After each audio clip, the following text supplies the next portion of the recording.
What would you do if somebody close to you suddenly started acting completely different, just overnight, and when you look at them, something was off? Well, maybe you're dealing with a changeling.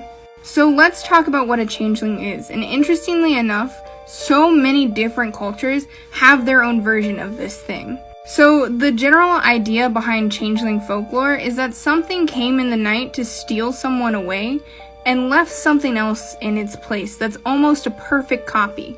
Now, what's left behind might look like an almost perfect match, but it will act more distant. It might be quicker to anger. It won't know things that it very well should, and it will look quite sickly. Now, the question is, what happened to the people that were taken? Well, there are 3 beliefs behind this. If it were a baby, people believe that the Fae took it to raise it. If it weren't a baby, often people believe they were put to work by the Fae, or worse, they were taken out of revenge. And what's worse, if something snatched you and you were replaced with a changeling, very rarely would you ever come back. And what I personally find even more terrifying, in other cultures, they don't necessarily agree that it's the Fae that took you, but something far worse. For example, in German folklore, they believe a demon took you and left a demon in its place. And what it does with you, I don't really want to know.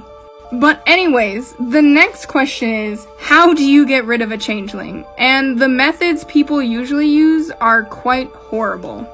These methods involve a lot of violence that I am not going to get into, but I will say a lot of people believe how they treat a changeling is how the Fae will treat their child.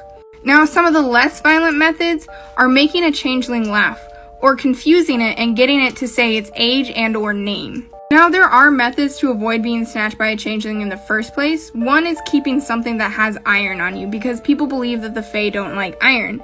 Now, if people believe the Fae aren't what snatches you, that's another problem.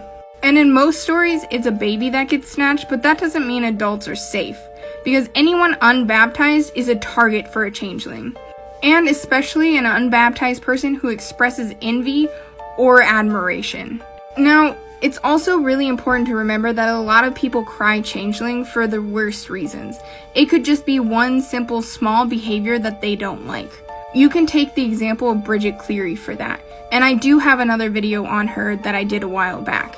But that doesn't necessarily explain away every story about a changeling in folklore. So you better not be jealous or something might snatch you and replace you.